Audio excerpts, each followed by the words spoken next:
Hello, everyone. Welcome to the Theater of Football. Mike Hodem and joined again by Jeremy Forbes. Today we're previewing the United Spurs match.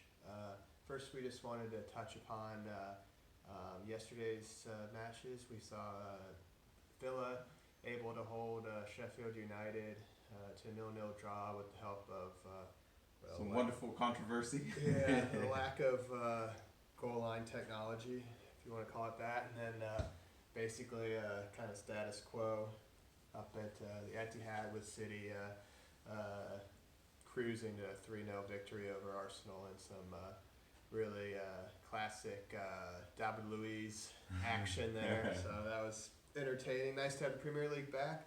Oh my goodness. Woof. I feel like a weight's been lifted off of me, being able to watch football again. Yeah. Oh, thank heavens. Well, today we're just going to touch base upon the United Spurs match. Starting off with some team news.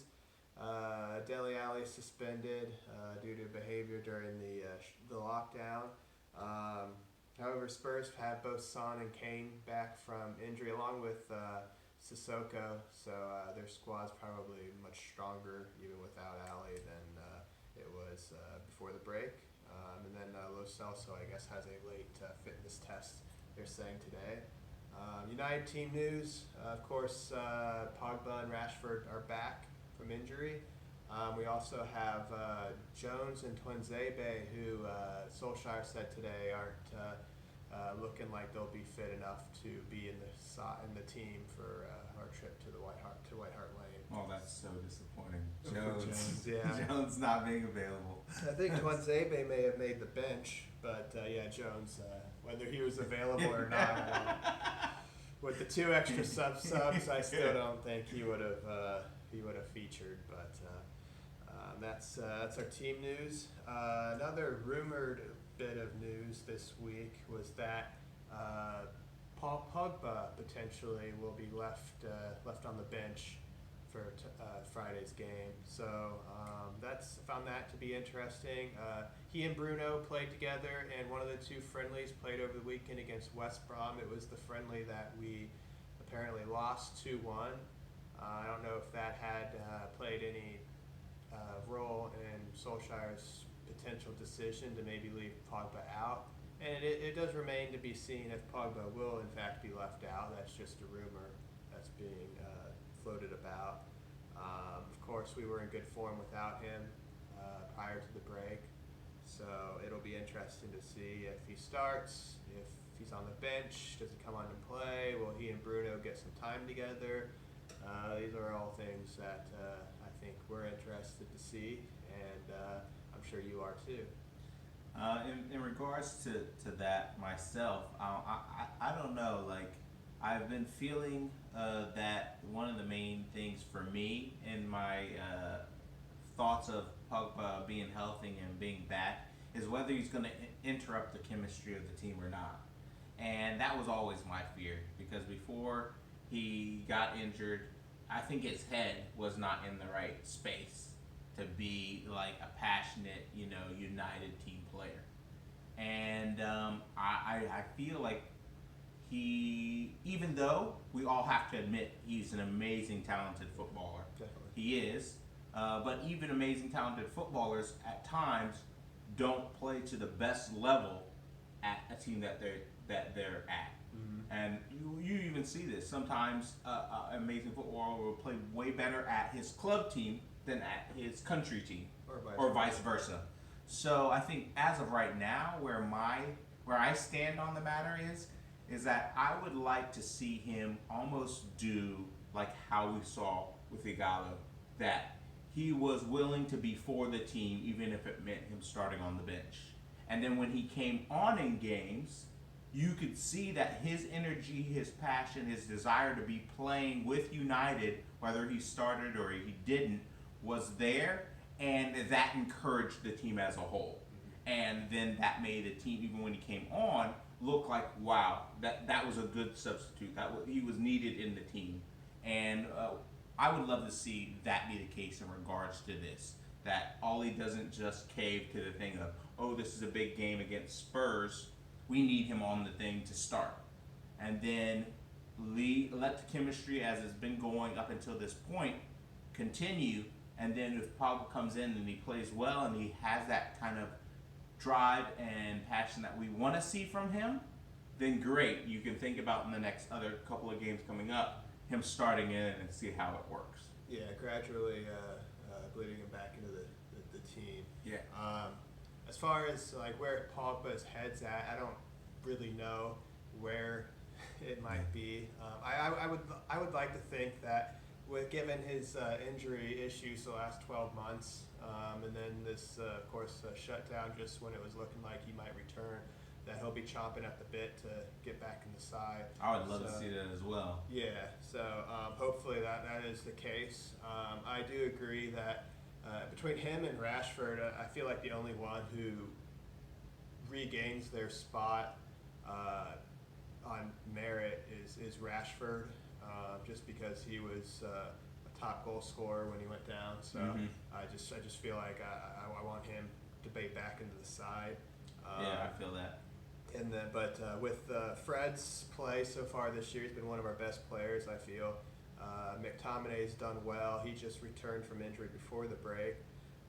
And then Matic, after the new year, seemed to really regain some form. Yeah, regain his form a little bit. He's still slow as molasses, but as long as he's reading the game, he's asset there in the midfield that I just don't think Pogba necessarily walks into the team. I also feel like, and this kind of leads into how I think we'll line up formation-wise on Friday, formation-wise, that maybe Pogba for this particular match against Spurs doesn't start because he doesn't necessarily fit into what Solskjaer is going to go for.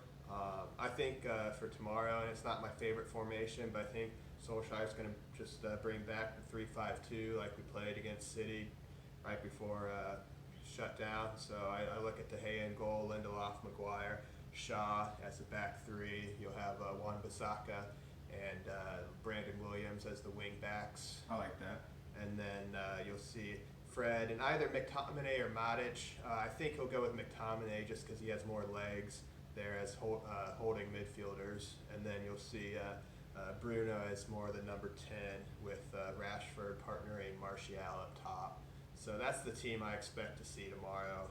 Whether you agree or not, let us know in the comments section. Yeah. Or even if you think it'd be interesting to see a different type of formation, let us know the formation that you would be excited to see this game, and maybe even why.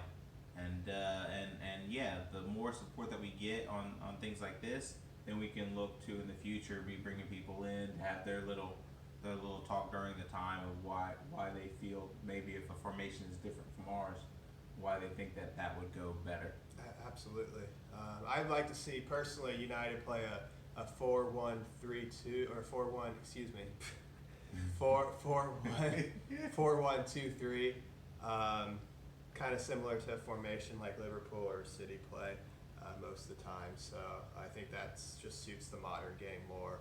But I know Solskjaer doesn't agree with me on a lot of things. So I think we'll be seeing a 3-5-2 tomorrow, and hopefully it works out like it did against City back in March. As far as predictions go, what do you have, Uncle Poppy? I have a prediction. I think we'll do similar to last year with a 2-1 win. 2-1 win. I'm hoping that will be the case, and that's what I'm kind of leaning towards. I think Mourinho will try to do all the mind games and will try to encourage his team for this game, but I still think they're a little bit off the pace right now. They're still a little bit not there yet. And if we play with the same chemistry that we had when the pandemic stopped football, it should be an easy 2-1 win for us. Okay. They might get a consolation goal in the end. I would also love to see, Greenwood get some time off the bench. He's been amazing form for us, and as well Igalo off the bench. I would love to see both of them get some playing time, and hopefully with the added substitutions that they're able to do, that's easier for these other people that we'd like to see play as well.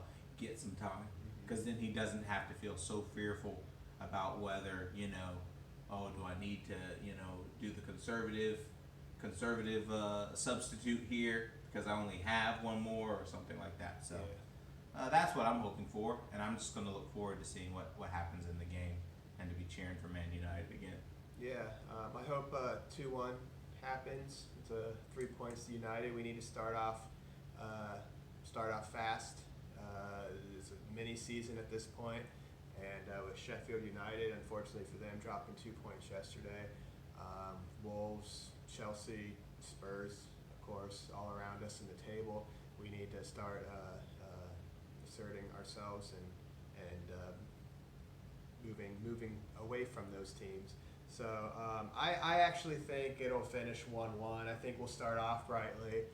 Martial will get a goal in the first half, but the second half I see us maybe losing our way a little bit, similar to kind of how the game went against Everton, and I see Spurs maybe pegging us back. So I think it'll be 1-1, but I could see us winning 2-1 as well, or 2-0. So it'll be a fun watch. Fourth game, Premier League game back from the break, as I think Norwich play at 1 o'clock and we play at 3:15. So it'll be the fourth game back, and hopefully it'll be a good one. And go United! Yeah, get all excited. If you guys are able to do, I don't know if you're going to do Zoom parties with fellow Man United fans, or be able to go out to pubs, depending upon if your area has them open or not. But if you are able to do any like funny clips or any clips of you guys celebrating, whether it be preparing or during the game, send us a link of that, and then maybe we can add them in as a part of our channel through our post game clip. Yeah, we'll have a post game video going up sometime this weekend to review the Spurs match, and then to preview an early preview of the Sheffield United match on Wednesday. We'll probably have a separate video focusing solely on that. But that's about it for the Theater of Football today. Anything else you want to add? No, just go Red Devils, and everybody hopefully will get the excitement that we desire. Yeah, come on United, and thank you for watching, and we'll like I said, we'll have another video up sometime this weekend with the review of the Spurs match. Thank you for watching, and have a great weekend. Enjoy the match.